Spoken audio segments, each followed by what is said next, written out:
High guys, welcome back. కల్కి 2898 so ఈ movie post అయితే ఆల్రెడీ అందరూ చూసే ఉంటారు కదా. సరే, ఇప్పుడు మనం ఈ పోస్టర్ని పోస్ట్ మార్టం చేసేద్దాం. ఈ పోస్టర్ని పోస్ట్ మార్టం చేసేద్దాం. సో అసలు పోస్టర్లో ఏముంది, మూవీ ఎలా తీయబోతుండు, సో మన విజన్లో ఈ మూవీ స్టోరీ ఎలా ఉండబోతుంది. సో చాలా క్వశ్చన్స్ ఉంటాయి, చాలా కన్ఫ్యూజన్స్ కూడా ఉంటాయి. బట్ వీడియో మాత్రం చాలా ఇంట్రెస్టింగ్గా ఉంటుంది. ఖచ్చితంగా ఎండ్ వరకు అయితే వీడియో చూసేయండి. సో దానికన్నా ముందైతే చిన్న సబ్స్క్రిప్షను పక్కన బెల్ ఐకాన్ అయితే అట్లా కొట్టేసేయండి. సర్లే, ఓకే. వీడియో అంతా చూసి మీకు నచ్చితేనే కొట్టేసేయండి. ఇవే తగ్గించుకుంటే మంచిది. సో ఓకే, మూవీ గురించి మాట్లాడుకుందాం. ప్రభాస్ అన్న మూవీ మనకి కల్కి 2898 సో May 9th అయితే రాబోతుంది. సో ఇప్పుడు కల్కి 2898 అంటే ఫ్యూచర్. అండ్ మన కింద పోస్టర్లో ఇంకొక లైన్ ఉంది, 6000 years ago అంటే 6000 సంవత్సరాల క్రితం. అంటే మనకి ఫ్యూచర్ కల్కి 2898 నుంచి పాస్ట్లో ఉన్న 6000 సంవత్సరాలది. సో ఈ మధ్యలో టైం ట్రావెల్ చేసి సో అదంతా ఏం జరిగింది అనేది ప్రజెంట్లో ఉన్న 2024 May 9th అయితే మనకి ఈ మూవీ చూపించబోతున్నారు. అర్థమైంది కదా? ఏం చెప్పావురా? ఇందులో నీకేం అర్థమైందిరా? అర్థం కాకే ఏం చెప్పావురా అని అడిగాను. కొంచెం కన్ఫ్యూజింగ్గా ఉంటుంది అనమాట. అంటే మనకి నానక్ ప్రేమ మూవీలో కాక 2 బాళ్ళు ముందుకి జరిపి అందులో బంగారం ఉందా, ఇందులో సిల్వర్ ఉందా అన్నట్టే ఉంటుంది. సో ఇంకొంచెం డీటెయిల్గా మాట్లాడుకుందాం మనం దీని గురించి. కల్కి 2898 అంటే ఫ్యూచర్. ప్రజెంట్ మనం ఎక్కడ ఉన్నాం, 2024లో ఉన్నాం. అంటే మనకంటే 776 సంవత్సరాలు ముందున్నారు వీళ్ళు. ఇప్పుడు కింద మనకు ఒక లైన్ ఇచ్చారు కదా పోస్టర్లో, 6000 years ago అంటే ఎగ్జాక్ట్గా 6000 years ago అంటే ఏంటంటే మనకి ద్వాపర యుగం ఎండ్ అయ్యి కలియుగం స్టార్ట్ అయ్యే టయానికి, అంటే మన మహాభారతం, మన కురుక్షేత్ర యుద్ధం ఉంటుంది చూసినా, సో ఆ ఎండింగ్ టయానికి అయితే వెళ్ళొద్దు అనమాట. సో ఇది అంటే ప్రజెంట్ మనం 2024లో ఉన్నాము. సో ఇప్పుడు ద్వాపర యుగం ఎండ్ అయింది ఎప్పుడు, మనకి 3102. సో ఆ టైంలో ఇప్పుడు 3102 నుంచి 2024 చూసుకుంటే మనకి 5126 సంవత్సరాలు. కానీ మనకి లైన్లో 6000 years ago ఉన్నారు. 6000 years ago అంటే మనకి ఫ్యూచర్లో ఉన్న 2898 ప్లస్ మనకి పాస్ట్లో ఉన్న ద్వాపరయుగం ఎండ్ అయ్యే టయానికి చూసుకుంటే 3102 చూసుకుంటే ఎగ్జాక్ట్గా మనకి 6000 years ago.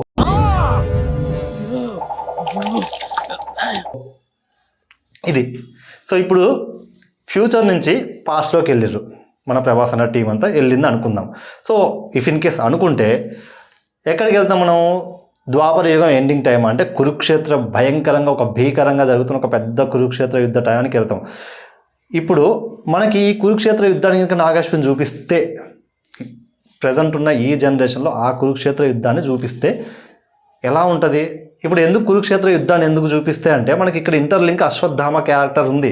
సో అశ్వత్థామ మనకి అక్కడి నుంచి పాస్ట్లో ఉంటాడు కాబట్టి ఖచ్చితంగా దీన్ని ఇంటర్లింక్ చేసుకోవచ్చు మనం. అంటే అశ్వత్థామ, సో ఆల్రెడీ అశ్వత్థామ మనకి కృష్ణుని శాపం వల్ల భూమి మీదే ఉంటారు. లైక్ మనకి రీసెంట్గా ఒక మూవీ వచ్చింది, హనుమాన్ మూవీ. సో హనుమాన్ మూవీలో ఎలాగైతే మనకి విభీషణుడు కావచ్చు, హనుమంతుడు కావచ్చు భూమి మీదే ఉంటారో, సో అలాగే మనకి సప్త చిరంజీవులు ఉన్నారు భూమి మీద. సో ఈ సప్త చిరంజీవుల్లో మనకి అశ్వత్థామ ఒకరు. ఇప్పుడు పాస్ట్లోకి వెళ్ళామనుకో, ఆ కురుక్షేత్ర యుద్ధాన్ని చూపించారనుకో, మనకి కృష్ణుడు ఉంటాడు కదా, మరి కృష్ణుని క్యారెక్టర్ ఎవరు ప్లే చేస్తారు? అసలు కృష్ణుడిని కనుక మనకి ఈ మూవీలో ఆ కురుక్షేత్ర యుద్ధ టైంలో ఇప్పుడున్న గ్రాఫిక్స్ని మ్యాచ్ చేసి ఈ విజువల్స్ చూపిస్తే అసలు గూస్ బంప్స్ కదా, ఎలా ఉంటుంది ఒకసారి. అండ్ అదే కాదు, మనకి ఆ టైంలో కృష్ణుడు, దుర్యోధనుడు, భీముడు, అర్జునుడు, కర్ణుడు, అభిమన్యుడు సూపర్ హీరోస్, పవర్స్ అసలు నెక్స్ట్ లెవెల్లో ఉండే హీరోస్, వాళ్ళు ఎంత ఏ రేంజ్లో యూటిలైజ్ చేయొచ్చు. అప్పుడు ఏమైంది, కల్కి 2898 అనేది పార్ట్ 1 కాదు, 10 పార్ట్ లెక్క. Like so Prashanth Varma cinematic universe ఎలాగో మనకి నాగార్జున సినిమాటిక్ యూనివర్స్ కూడా ఏమైనా ప్లాన్ చేసిందా? ఇన్ కేస్ చేయొచ్చు మేబీ. అంటే మనకి ప్రజెంట్ మనం ఊహించుకుందాం ఈ స్టోరీని, అంటే టైం ట్రావెల్ కాబట్టి ఎక్కడికైనా వెళ్ళొచ్చు, ఎంత దూరమైనా వెళ్ళొచ్చు. నెక్స్ట్ మనకు పార్ట్ 2ని కనెక్ట్ చేయొచ్చు కదా. లైక్ మనకు అశ్వత్థామ ఉన్నాడు కాబట్టి మనం దీని అంతా కూడా ఇంటర్లింక్ చేసుకోవచ్చు. సో ఒకవేళ చూపిస్తే, ఆ విజువల్స్ చూపిస్తే ఎలా ఉంటుంది? మనకి ఇంకొకటి ఏంటంటే పోస్టర్లో చూస్తున్నట్టయితే మనకి ప్రభాస్ అన్న చేతిలో ఒక వెపన్ ఉంటుంది. ఈ వెపన్ ఎవరిది? అశ్వత్థామ వెపన్. సో అండ్ పైన మనకి ఒక స్పేస్ షిప్ వెళ్తుంటుంది. ఆ స్పేస్ షిప్ అనేది ఎవరిది? విలన్స్ది.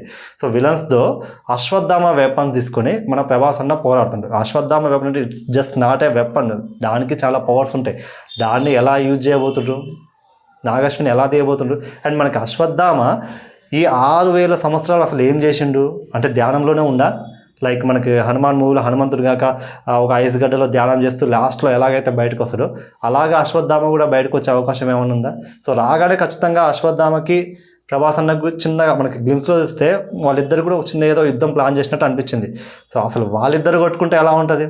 Just imagine rebel star and Amitabh Bachchan గారు. సో వీళ్ళిద్దరూ పోటీ పడితే ఆ స్క్రీన్ మీద ఎలా ఉంటుంది బాబోయ్, ఇది మనం ఇంకా ఇమాజిన్ చేసుకోలేమన్నమాట.